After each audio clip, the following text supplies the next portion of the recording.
بسم اللہ الرحمن الرحیم۔ السلام علیکم ورحمۃ اللہ وبرکاتہ۔ میں نے بیٹا جنم دیا تھا۔ میں سرکاری ہسپتال کے بستر پر لاوارث پڑی تھی کیونکہ یہ بچہ ناجائز تھا۔ میں خود نہیں جانتی تھی یہ بچہ کس کا تھا، پر میرے گھر والوں نے مجھے نکال دیا تھا۔ میں بچے کو لے کر ایک دارالامان میں رہنے لگی۔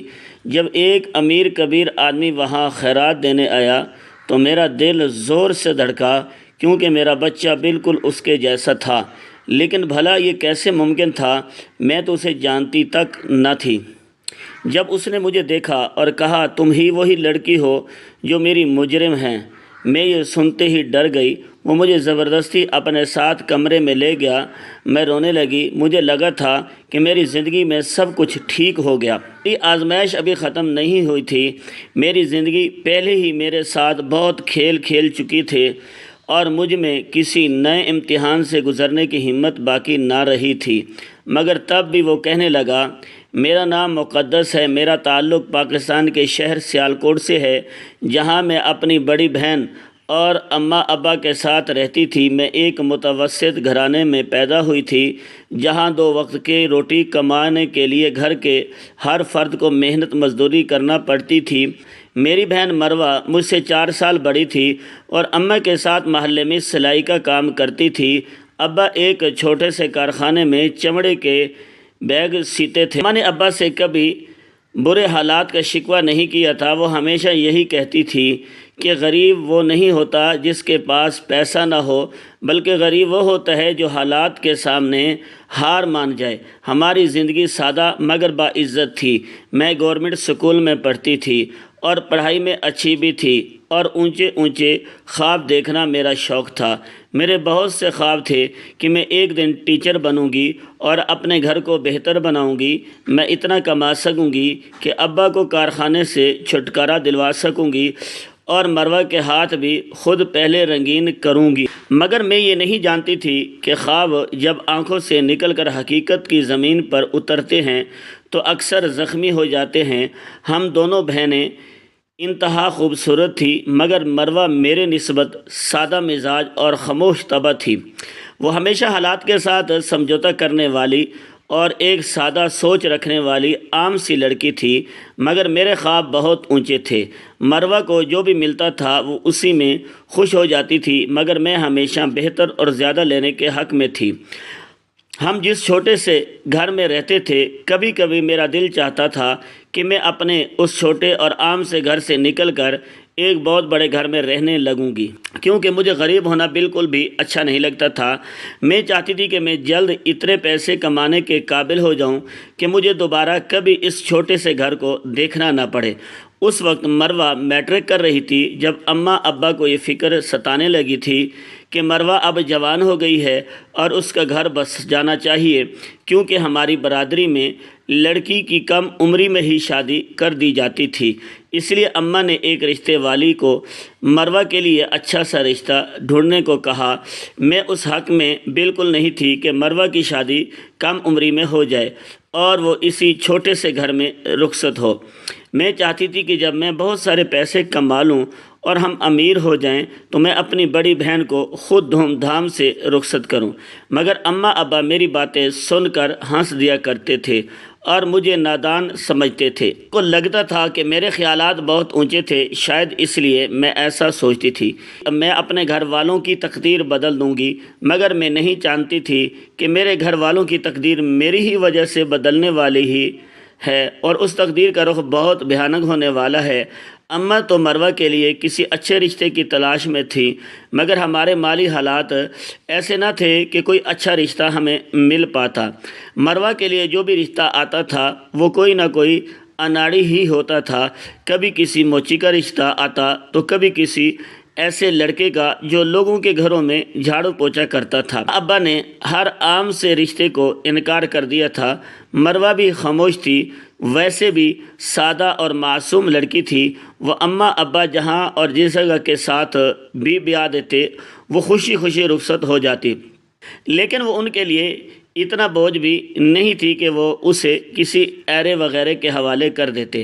آخرکار ایک دن رشتے کروانے والی نے اماں کو ایک رشتہ لڑکے کا نام وسیم تھا اور وہ سعودی عرب میں محنت مزدوری کرتا تھا۔ اماں ابا کو لگا کہ شاید اچھا نصیب ہمارے دروازہ کھٹکھٹا رہا ہے۔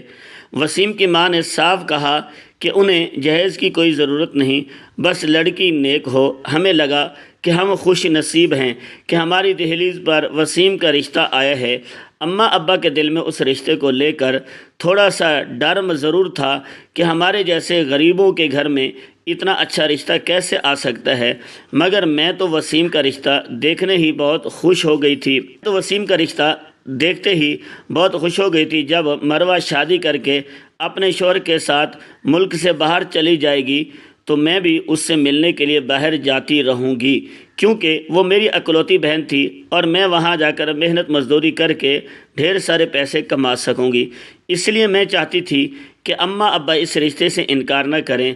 اماں ابا بھی اس رشتے کے لیے مان گئے تھے، کیونکہ وسیم شکل و صورت سے خوبصورت اور سیرت سے بہترین سلجھا ہوا لڑکا تھا۔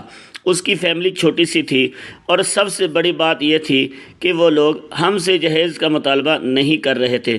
میں بہت خوش تھی اور نہ جانے کیا کچھ سوچنے لگی تھی۔ مجھے لگا تھا کہ جب مروہ کی شادی وسیم سے ہو جائے گی تو ہم بہت جلد امیر ہو جائیں گے اور ہمارے گھر کے حالات بھی بدل جائیں گے۔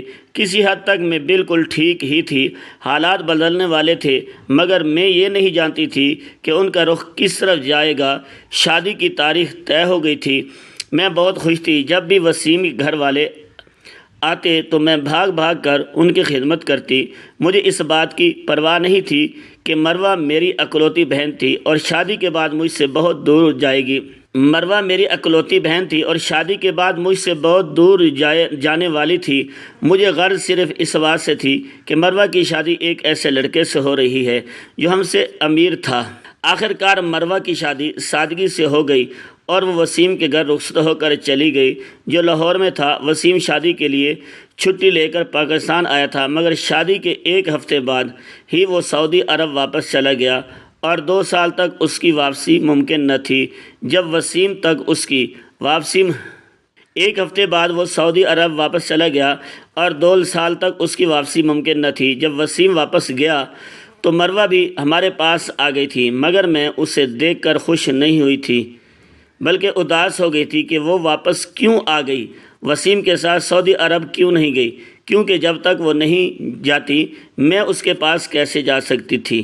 مروہ کہتی تھی کہ وسیم کچھ کاغذات بنوا رہا ہے اور جب یہ کام مکمل ہو جائے گا تو وہ بھی اس کے پاس چلی جائے گی۔ میں ہر روز مروہ سے یہی پوچھتی کہ کیا کاغذات مکمل ہو گئے ہیں یا نہیں، مگر وقت کے ساتھ ساتھ وہ خاموش رہنے لگی تھی، ورنہ کوئی شکایت کرتی اور نہ کوئی خواب دیکھتی تھی۔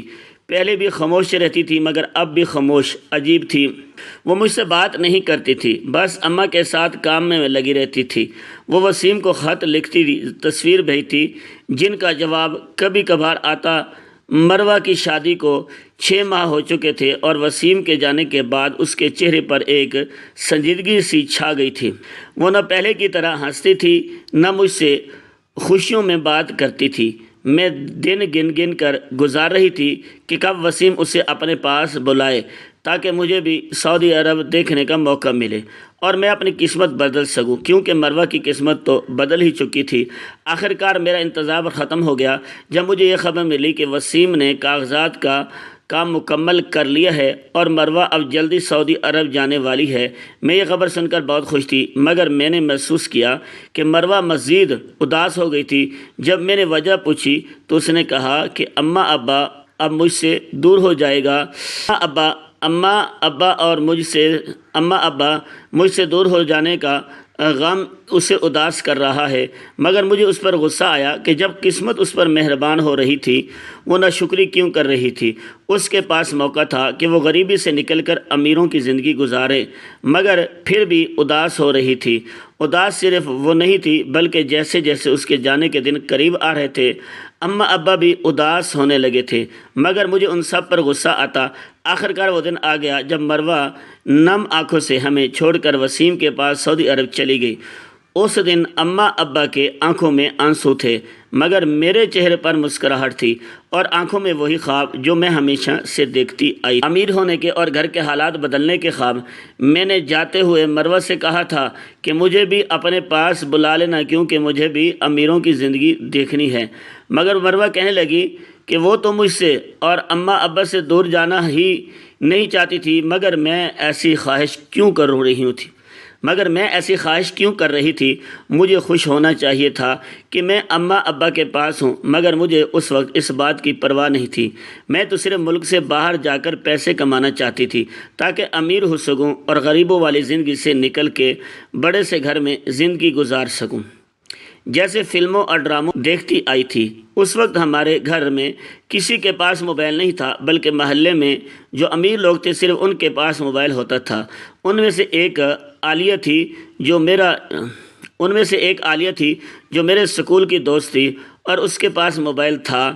میں ہر روز اس کے گھر جاتی اور اس کے فون سے مروہ سے بات کرتی اور ہمیشہ یہی کہتی کہ مجھے اپنے پاس بلا لے۔ میں نے کبھی مروہ سے یہ نہیں پوچھا کہ باہر کی زندگی کیسی ہے، یا وہ خوش ہے یا نہیں ہے، اسے ہماری یاد آتی ہے یا نہیں، بلکہ ہمیشہ یہی کہتی کہ وہ جتنی جلدی ہو سکے مجھے بلا لے، کیونکہ میں غریبوں کی زندگی گزار کر تھک چکی تھی، اب اس کے پاس جانا چاہتی تھی۔ میری باتیں سن کر مروہ کے ساتھ ساتھ عالیہ بھی حیران ہوتی تھی اور مجھے سمجھاتی تھی کہ باہر کی زندگی اتنی آسان نہیں ہوتی جتنا میں سوچتی تھی۔ اس سے کہیں بہتر مجھے باہر کی زندگی لگتی تھی، کیونکہ اس کے اپنے ابا بھی بیرون ملک نوکری کرتے تھے، مگر مجھے ایسا محسوس ہوتا تھا جیسے وہ زندگی اس زندگی سے کہیں بہتر ہے جو میں اسے چھوٹے سے گھر میں گزار رہی تھی۔ میں ہر روز مروہ سے یہی کہتی تھی کہ وہ کسی طرح مجھے اپنے پاس بلائے۔ میں اس کے پاس جا کر ہر طرح کا کام کرنے کے لیے تیار تھی جس سے میں ڈھیر سارے پیسے کما سکوں، مگر مجھے یہ علم نہ تھا کہ مروہ کے ساتھ ہونے والی میری باتیں عالیہ کے علاوہ اس کا بھائی بھی سن رہا تھا اور ایک شیطانی منصوبہ بنا رہا تھا جس سے نہ صرف میری بلکہ میرے گھر والوں کی بھی عزت خراب ہونے والی تھی۔ میں اس بات سے بے خبر تھی کہ عالیہ کا بھائی عاصم میرے بارے میں کیا سوچتا ہے۔ میں تو بس روز عالیہ کے سامنے بیٹھ کر مروہ سے دل کی باتیں کیا کرتی تھی اور عاصم میری باتیں سن کر میرے خلاف ایک جال بننے لگا۔ سعودی عرب گئے 5 مہینے گزر گئے تھے۔ اس نے خوشخبری سنائی کہ وہ ماں بننے والی ہے اور میں خالہ یہ سن کر خوش تو ہوئی، مگر میری اصل خوشی اس میں تھی کہ میں باہر ملک جاؤں اور عیش و عشرت کی زندگی گزاروں، جس کے خواب میں بچپن سے دیکھتی آئی تھی۔ مروہ کے ماں بننے کی خبر سے پورے گھر میں خوشی کی لہر دوڑ گئی تھی۔ اماں سجدے میں گر گئی تھی، ابا کے آنکھوں میں نمی تھی اور میں خوشی سے پھولے نہیں سما رہی تھی، مگر میری خوشی کی وجہ مروہ کا ماں بننا نہیں تھا، بلکہ یہ تھی کہ اب مروہ کے پاس جانا میرے لیے آسان ہو جائے گا۔ میں اتنی بے صبری تھی کہ صرف اپنی مرضی کی بات سننا چاہتی تھی اور کسی کی بات کی مجھے پرواہ نہیں تھی۔ مروہ کی تھکن، اس کی خاموشی، اس کی تنہائی مجھے دکھائی ہی نہیں دیتی تھی۔ میں تو خود کو سعودی عرب کے کسی بڑے شاپنگ مال کے کیش کاؤنٹر کے پیچھے، یا کسی حال میں ویلکم ڈرنکس کے پیش کرتے ہوئے، یا خوبصورت لباس میں فیشن شوز میں دیکھتی تھی جسے فلموں اور ڈراموں میں ہوتا ہے۔ ایک دن جب میں مروہ سے بات کرنے عالیہ کے گھر گئی تو عاصم نے خود مجھ سے بات کی اور کہا کہ مقدس، کیا تم واقعی باہر اپنی بہن کے پاس جانا چاہتی ہو؟ اس کی بات سن کر میں چونک گئی، کیونکہ پہلی بار وہ براہ راست مجھ سے بات کر رہا تھا، مگر میں نے فوراً اس بات میں سر ہلا دیا۔ وہ کہنے لگا کہ مجھے سعودی عرب جانے کے لیے اس کے ایک دوست سے ملنا ہوگا جو امارات میں کمپنی چلاتا ہے اور خوبصورت جوان لڑکیوں کو ریپیشن سیل یا ایونٹ مینجمنٹ میں نوکری دیتا ہے، مگر میری ایک شرط تھی کہ مجھے خود اس سے جا کر انٹرویو دینا ہوگا۔ میں نے کچھ سوچے سمجھے بغیر پوچھا کہ کہاں ہے اور کب جانا ہے۔ عاصم نے کہا وہ مجھے خود لے جائے گا اور عالیہ بھی ساتھ ہوگی، اس لیے مجھے فکر کی ضرورت نہیں تھی۔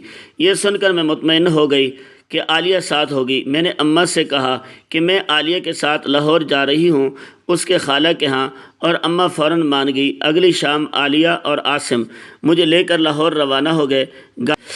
گاڑی میں خوش گپیاں ہو رہی تھی، مگر میرے دل میں ایک انجانا خوف سر سوار ہو رہا تھا۔ ہم ایک درمیانے درجے کے ہوٹل پہنچے۔ یہاں عاصم نے کہا وہ شخص ابھی نہیں آیا، پہلے ہم روم میں جا کر آرام کر لیتے ہیں۔ روم کا سن کر میں ڈر گئی۔ عاصم کو شاید محسوس ہو گیا، تبھی اس نے کہا اس کا دوست یہیں آ کر انٹرویو لے گا کیونکہ وہ تھکا ہوا ہوگا۔ وہ کہنے لگا کہ میں فکر نہ کروں کیونکہ عالیہ اور وہ خود بھی ساتھ ہوں گے۔ مجھے کچھ غلط نہیں لگا کیونکہ عالیہ وہاں تھی اور عاصم اس کا بھائی تھا، مگر جیسے ہی ہم روم میں پہنچے عالیہ کہنے لگی کہ اسے کچھ لینا ہے اور وہ جلدی واپس آ جائے گی، لیکن وہ واپس نہیں آئی۔ میں انتظار کرتی رہی۔ کمرے میں صرف میں اور عاصم رہ گئے۔ دروازہ بند تھا، ٹی وی چل رہا تھا مگر آواز بند تھی۔ میں نے بے چینی سے عاصم سے پوچھا کہ اس کا دوست کب آئے گا۔ وہ کہنے لگا وہاں کوئی بھی نہیں آنے والا۔ میں گھبرا گئی، میرے سانس تیز ہو گئے۔ میں نے دروازے کی طرف دیکھا کہ شاید عالیہ آ جائے گی، مگر دروازہ اندر سے بند تھا جو عاصم نے داخل ہوتے ہی بند کر دیا تھا، اور میرا دھیان اس طرف گیا ہی نہیں تھا۔ میں نے کہا کہ اگر وہ مذاق کر رہا ہے تو یہ مذاق اچھا نہیں ہے۔ میں چیخ کر کہنے لگی کہ پلیز عالیہ کو بلائیں، مگر عاصم کا چہرہ بدل گیا اور اس کی آنکھوں میں اب وہ شیطان بول رہا تھا جس کا میں نے تصور بھی نہیں کیا تھا۔ وہ گھٹیا لہجے میں کہنے لگا کہ عالیہ نہیں آئے گی کیونکہ وہ سب جانتی ہے۔ وہ میری طرف بڑھنے لگا اور کہنے لگا تم بھی جانتی ہو کہ تم کس مقصد کے لیے آئی ہو۔ اب یہ موقع ضائع نہیں کروں گا۔ تم امیر بننا چاہتی ہو نا؟ میں نے چیخنے کی کوشش کی مگر اس نے زور سے میرا بازو پکڑ لیا اور اپنی طرف کھینچا۔ وہ کہنے لگا کہ چیخنے کا کوئی فائدہ نہیں کیونکہ یہ کمرہ ساؤنڈ پروف ہے، اور ویسے بھی تم نے خود کہا تھا کہ تم ہر کام کے لیے تیار ہیں، بس مجھے پیسے ملنے چاہیے تھے۔ میں اس کی باتیں سن کر ہکا بکا رہ گئی تھی۔ اس نے میرے سامنے ہزار کے نوٹ رکھے اور کہنے لگا کہ لو پیسے اور میرا کام کرو کیونکہ اب یہ بھی ایک کام ہے اور تمہیں اس کے بدلے پیسے ملیں گے۔ میری آنکھوں سے آنسو بہہ رہے تھے، جسم سے جان نکلتی جا رہی تھی۔ میں لڑکھڑا رہی تھی اور زمین پر گر گئی تھی۔ عاصم کے الفاظ میرے کانوں میں گونج رہے تھے کہ تم جیسی لڑکیاں اپنی عزت خود تشتری میں رکھ کر پیش کرتی ہیں، تم سے صرف فائدہ اٹھانا باقی تھا۔ اس رات میری عزت، سادگی، سب ایک شیطانی انسان کے ہوس کی نظر ہو گئی تھی۔ میں بند کمرے میں عالیہ کا انتظار کرتی رہ گئی، نہ وہ آئی نہ کوئی اور۔ مجھے اس درندے سے بچا سکتا، وہ درندہ مجھے بے آبرو کر کے میرے منہ پر پیسے مار کر جا چکا تھا۔ اس رات مجھے اپنی گھٹیا پیسے کمانے کے خوابوں پر شدید غصہ آیا۔ اگلی صبح میں اپنے کپڑوں کو درست کرتی اپنی ٹوٹی ہوئی انا کے ساتھ ہوٹل کے کمرے سے نکلنے اور سیدھی بس اسٹینڈ کی طرف چل پڑی۔ مجھے عالیہ نہ ملی، نہ اس کے بھائی کا چہرہ دوبارہ دیکھنے کا حوصلہ تھا۔ میں سارا راستہ خاموش رہی، آنکھوں میں آنسو تھے، زبان پر تالا تھا۔ جب میں گھر پہنچی تو اماں نے پوچھا کہ کیا طبیعت ٹھیک ہے؟ میں نے خالی نظروں سے اماں کی طرف دیکھا اور صرف سر ہلا کر اپنے کمرے میں چلی گئی۔ اینے میں خود کو دیکھا تو سب کچھ ویسا ہی تھا، مگر میرے اندر کچھ مر چکا تھا، کچھ ایسا جو کبھی واپس نہیں آنا تھا۔ بہت دیر تک اپنے بے آبرو وجود کو گھورتی رہی۔ کچھ دن بعد مجھے ایک نامعلوم نمبر سے ویڈیو ملی۔ اس میں وہی کمرہ، وہی لمحے، وہی بے بسی تھی۔ ویڈیو کے ساتھ ایک میسج بھی آیا کہ اگر میں نے زبان کھولی تو یہ ویڈیو سب کو دکھا دی جائے گی، خاموش رہو اور بس کام کرتی رہو، تمہیں اور بھی جگہوں پر لے جانا ہے۔ میرا سارا وجود لرز گیا۔ میں نے فون توڑ دیا مگر وہ دھمکی میرے ذہن میں بجلی بن کر کود گئی۔ اس دن کے بعد عالیہ نے مجھ سے بات نہ کی۔ میں اس کے گھر گئی تاکہ اس کے بھائی کی حقیقت بتا سکوں، مگر کچھ دن بعد وہ لوگ وہاں سے چلے گئے۔ کسی نے مجھ سے سوال نہ کیا، نہ میں نے کچھ بتایا۔ میں خاموشی کا مجسمہ بن گئی، خاذل نظروں سے دور دیواریں تکتی رہتی۔ مجھے لگتا تھا کہ عاصم اماں ابا کے سامنے وہ ویڈیو رکھ دے گا اور مجھے جان سے مار دیں گے۔ ہر دن ڈر سے گزرتا تھا۔ ذرا سی آہٹ پر ڈر جاتی تھی، ہر آہٹ پر لگتا تھا کہ عاصم ہے۔ اس دن کے بعد بھی میرا مروہ کے پاس سعودی عرب جانے کا ارادہ نہ بدلا۔ میں ہر قیمت پر جانا چاہتی تھی، مگر عالیہ کا نمبر بھی نہیں تھا۔ کافی مہینے گزر گئے، میں آہستہ آہستہ سب کچھ بھولنے لگی تھی۔ خوش تھی کہ کسی کو کچھ معلوم نہ تھا۔ ایک دن گھر میں اکیلی تھی کہ زور سے دروازہ بجا۔ میں ڈر گئی، دروازہ کھولا تو محلے کا ایک بچہ لفافہ لیے کھڑا تھا۔ میں نے لفافہ لیا، کچھ پوچھنے ہی والی تھی کہ وہ بھاگ گیا۔ لفافہ بھاری تھا، کھولا تو میرے پیروں تلے زمین نکل گئی۔ اس میں میرے ہوٹل والے کمرے کی تصویریں تھیں۔ میری حالات ایسی کہ کوئی بھی تانا دے سکتا تھا۔ ساتھ ایک کاغذ تھا، لکھا تھا، اگر چاہتی ہو کہ یہ تصویریں اماں ابا مروہ کو نہ ملیں تو دیے گئے پتے پر جاؤ اور وہی سب کچھ دوبارہ کرو۔ میں لرز گئی، پوری طاقت سے لفافہ دیوار پر دے مارا۔ سوچ رہی تھی کہ اگر اس پتے پر نہ گئی تو کیا ہوگا۔ پہلے تو شکر کرتی تھی کہ کسی کو معلوم نہیں، مگر اب لگتا تھا سب جان جائیں گے۔ میں نے لفافہ جلا کر پانی میں بہا دیا اور سوچا کہ دوبارہ ویسا کوئی کام نہیں کروں گی جس پر پچھتانا پڑے۔ بہت مشکل سے خود کو پرسکون کیا اور گزرے دنوں کو بھولنے لگی۔ لگا کہ لفافہ جلا دینے سے سب ٹھیک ہو گیا ہے، مگر کچھ دن بعد ایک اور رنگ کا لفافہ دہلیز پر پڑا ملا۔ کھولا تو خوشی سے اچھل پڑی۔ وہ لفافہ مروہ نے بھیجا تھا۔ نیلے کاغذ پر لکھا ہوا تھا کہ اس کی ڈلیوری کی آخری دن ہے اور اسے میری ضرورت ہے، کیونکہ وہ اکیلی سب کام نہیں کر سکتی اور وسیم ڈیوٹی پر ہوتا تھا۔ اس کو آرام اور کسی اپنے کی ضرورت تھی جو اس کا خیال رکھ سکے، اس لیے وہ مجھے اپنے پاس بلانا چاہتی تھی۔ میں خوشی سے جھومنے لگی تھی۔ اس وقت میرے ذہن سے عاصم، عالیہ، ہوٹل میں گزرنے والی وہ بھیانک رات اور عاصم کی طرف سے ملنے والا وہ لفافہ سب کچھ نکل چکا تھا۔ اس وقت اگر وہ میرے ذہن میں کچھ چل رہا ہوتا تو صرف یہ کہ میں بہت جلد مروہ کے پاس جانے والی تھی اور میرے خواب بہت جلد پورے ہونے والے تھے۔ میں ایک بار پھر وہ سب خواب دیکھنے لگی تھی جو عاصم کے میری زندگی میں آ جانے کے بعد سے تھم گئے تھے۔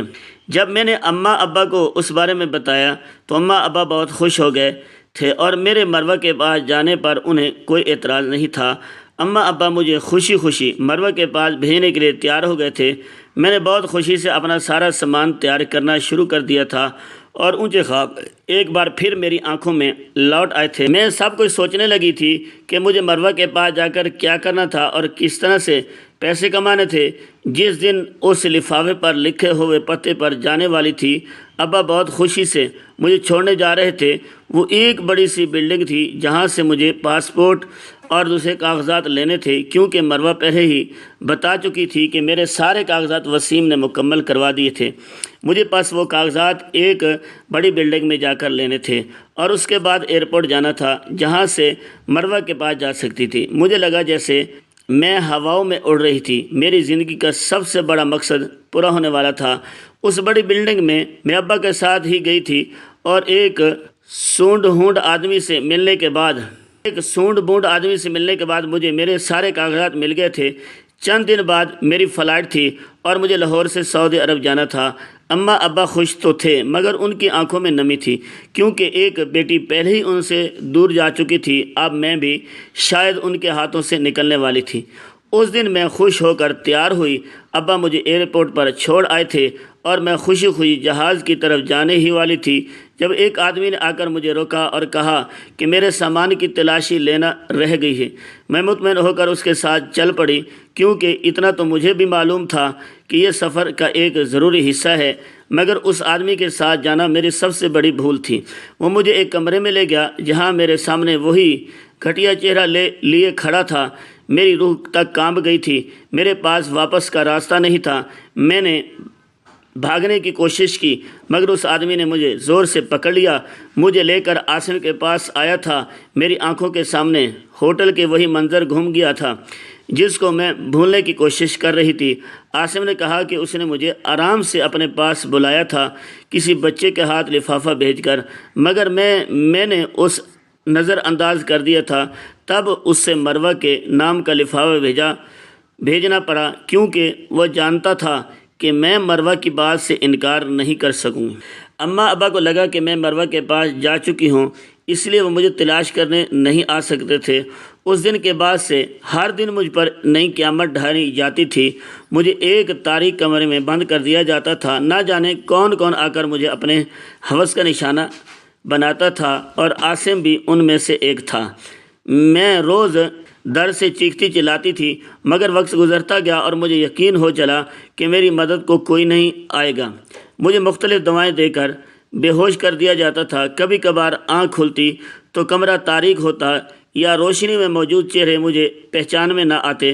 آخر کار ایک دن انہوں نے مجھے لاوارثوں کی طرح سڑک کنارے پھینک دیا۔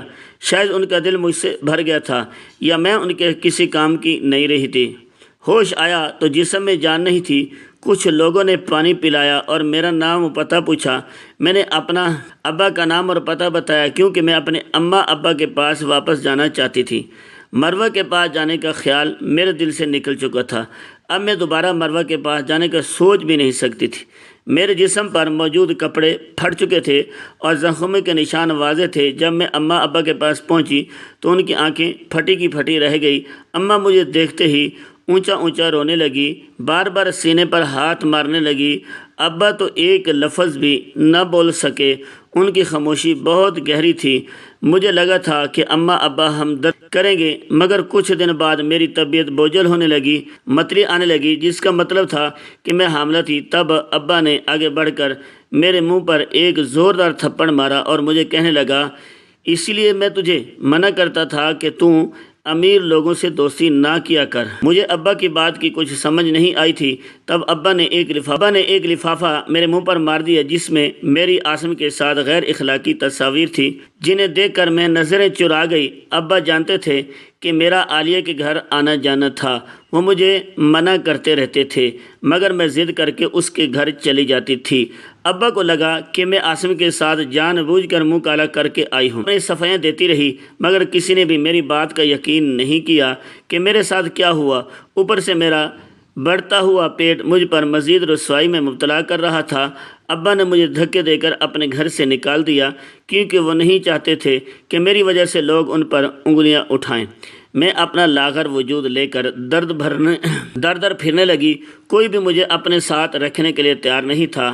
میں کبھی کسی سڑک کے کنارے سو جاتی اور کبھی کسی پارک کے بیچ پر، جہاں میرے جیسے حالات کی اور عورتیں بھی پڑی ہوتی۔ میں بھیک مانگ کر گزارا کر رہی تھی۔ امیر ہونے کے سب خواب ایک تلخ حقیقت کا روپ دھار کر میرے بچے کھچے وجود کو نوچ رہے تھے۔ جب میرے بچے کی پیدائش کا وقت آیا تو نہ جانے کون عورتیں مجھے ایک سرکاری ہسپتال میں چھوڑ گئی، جہاں میں نے ایک بیٹے کو جنم دیا۔ میں نہیں جانتی تھی کہ اس بچے کا باپ کون تھا، مگر وہ بچہ بہت معصوم تھا۔ اسے دیکھ کر میں اپنی ساری اذیتیں بھول چکی تھی۔ میں اکیلی تھی، اس لیے کبھی کسی سڑک پر سو جاتی تھی، مگر میرے ساتھ ایک بچے کی زندگی بھی جڑی تھی، جسے میں سڑک پر نہیں چھوڑ سکتی تھی۔